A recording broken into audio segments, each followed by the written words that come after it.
8월 25일 월요일. 모든 공로를 하나님께. 한나라의 왕이 어느 날 매우 만족스러운 식사를 했습니다. 왕은 큰 상을 주려고 요리사를 불러 칭찬했습니다. 그런데 요리사는 자신의 공이 아니라고 말했습니다. 오늘따라 유독 재료가 싱싱했습니다. 저보다는 식료품점 주인에게 더 큰 공이 있습니다.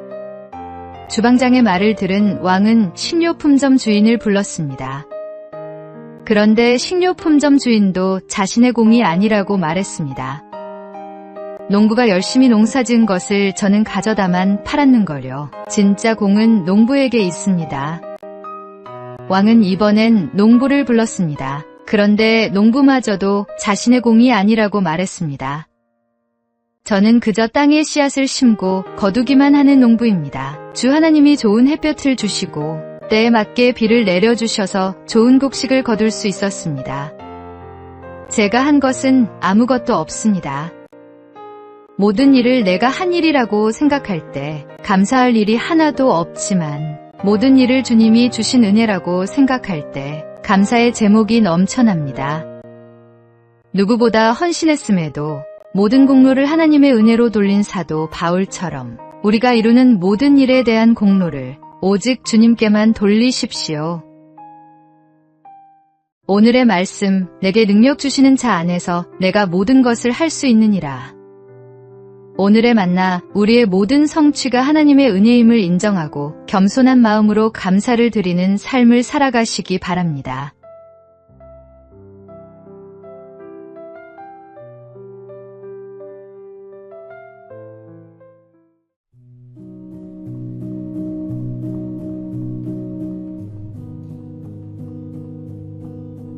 (8월 26일) 화요일. 받은 복을 헤아리라. 고린도후서 8장에는 마게도냐 교회와 고린도 교회라는 완전히 다른 상황에 처한 교회가 나옵니다. 마게도냐 교인들은 매우 가난했으나 고린도 교인들은 부유했습니다. 마게도냐 교인들은 제대로 성경을 배우지 못했으나 고린도 교인들은 최고의 제자들에게 성경을 배웠습니다. 그러나 이 두 교회에는 더 크고 결정적인 차이가 있었습니다. 바로 헌금입니다. 더 못살고 제대로 배우지 못한 마게도냐 교인들이 오히려 고린도 교인들보다 훨씬 더 많은 헌금을 드렸습니다. 이런 이유로 사도 바울은 몇 번이나 마게도냐 교인들을 칭찬하면서 고린도 교인들에게 이런 모습을 배우라고 종용했습니다. 그 이유는 고린도 교회 성도들 역시 매우 훌륭한 성도들이었지만 훨씬 열악한 상황에 처한 마게도냐 성도들보다 적은 헌금을 내고 있었기 때문입니다. 주님을 목숨보다 소중히 여긴다고 고백하면서 헌금 드리는 것을 아까워하는 사람의 믿음을 누가 진실로 여기겠습니까? 이런 이유로 사도 바울도 고린도 교회 성도들에게 말과 지식이 풍성한 만큼 주님께도 풍성하게 드릴 것을 권유한 것입니다. 세상의 모든 것을 아끼지 않고 우리에게 주신 주님께 우리는 무엇을 드리고 있습니까? 받은 복을 헤아려 보십시오. 우리의 믿음을 따라 주님께 드릴 수 있는 최선의 것을 최대한 많이 망설임 없이 드리십시오. 오늘의 말씀, 각각 그 마음에 정한 대로 할 것이요 인색함으로나 억지로 하지 말지니 하나님은 즐겨내는 자를 사랑하시느니라. 오늘의 만나, 하나님께서 주신 은혜를 헤아려 보고 그에 합당한 감사의 예물을 기쁜 마음으로 드리시기 바랍니다.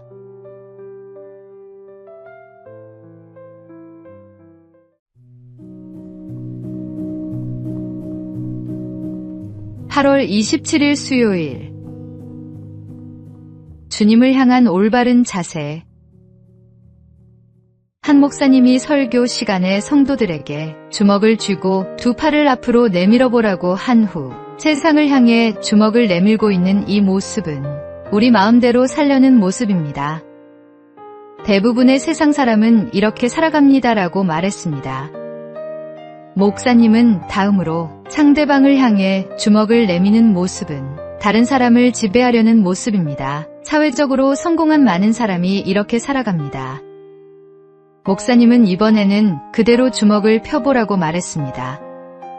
상대방을 향해 주먹이 아닌 손을 내밀 때 우리는 예수님 말씀처럼 살아갑니다. 서로 섬기고 사랑하라는 말씀대로 말입니다.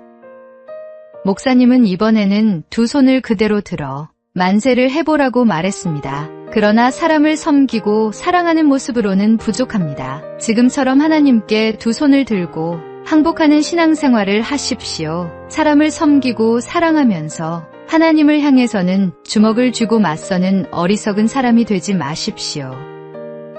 예수전도단을 설립한 로렌 커닝햄이 사용하던 예화입니다. 주님의 말씀대로 형제와 자매를 사랑하며 주님이 보여주신 사랑대로 모든 것을 주님께 드리십시오. 오늘의 말씀, 만일 누가 말하려면 하나님의 말씀을 하는 것 같이 하고 누가 봉사하려면 하나님이 공급하시는 힘으로 하는 것 같이 하라. 오늘의 만나, 하나님께 완전히 항복하고 순종하는 마음으로 형제자매를 사랑하며 섬기는 삶을 살아가시기 바랍니다.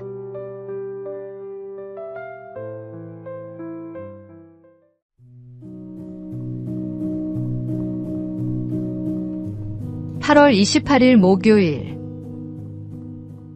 작은 일에서의 충성.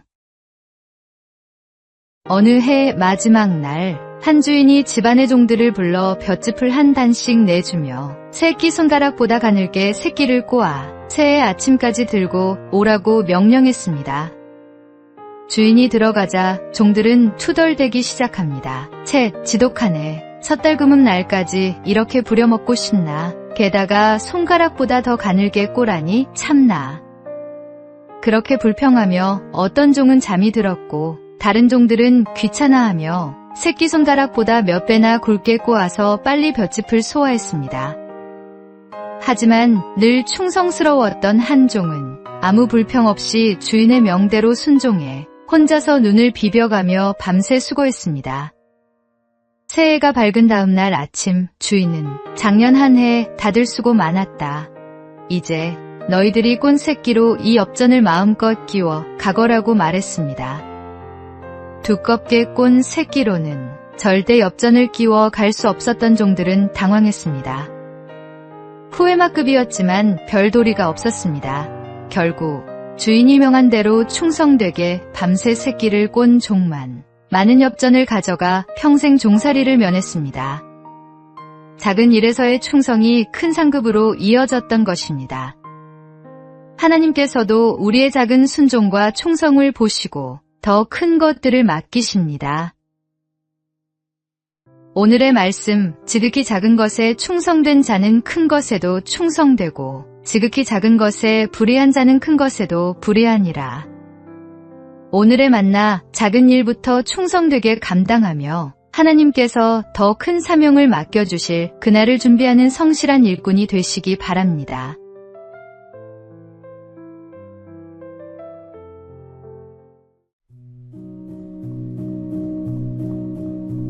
(8월 29일) 금요일. 작은 친구들의 큰 걱정.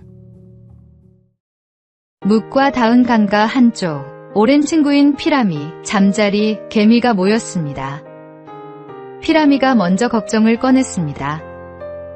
얘들아, 요즘 들어 수영 실력이 많이 늘었어. 그러다 보니 이 좁은 강가에만 계속 있는 게 괜히 답답하게 느껴지는 거야. 어쩌면 이 물이 나에겐 너무 작은 게 아닐까. 잠자리와 개미는 웃으며 손사래를 쳤습니다. 우리가 보기엔 평생 그런 걱정은 안 해도 될 것 같은걸? 이번엔 개미가 조심스럽게 말했습니다. 요즘 열심히 땅굴을 파다 보니 우리 집이 참 넓어졌어. 그런데 가끔 이런 생각이 들어. 이렇게 계속 파다 보면 언젠가는 흙이 다 떨어지는 날이 오는 건 아닐까? 피라미와 잠자리는 동시에 웃었습니다. 그런 집을 100채, 1000채 지어도 흙이 부족할 일은 없을걸. 마지막으로 잠자리가 망설이다가 조심스럽게 말했습니다. 요즘 하늘을 날다 보면 가끔 저 하늘 끝에 내 머리가 닿을 것 같은 느낌이 들어. 혹시 너무 높이 나는 건 아닐까 하는 괜한 걱정이 들더라고. 이번에는 피라미와 개미가 서로를 보며 말했습니다. 세상에서 그런 쓸데없는 걱정은 또 처음 들어보네. 세 친구는 서로의 이야기에 웃음을 터뜨리며 걱정과 생각들을 함께 나누었습니다. 8월의 끝, 계절은 가을을 향해 나아가고 우리는 또 새로운 달을 준비합니다. 돌아보면 우리가 가졌던 걱정들 역시 피라미와 잠자리, 개미의 염려처럼 전능하신 주님 앞에서는 모래알보다 작은 사소한 일이었을지도 모릅니다. 오늘의 말씀, 여호와는 나의 목자시니 내게 부족함이 없으리로다. 오늘의 만나, 우리의 작은 걱정들이 하나님의 크신 은혜 앞에서는 아무것도 아님을 깨닫고 주님의 돌보심을 신뢰하며 평안한 마음으로 살아가시기 바랍니다.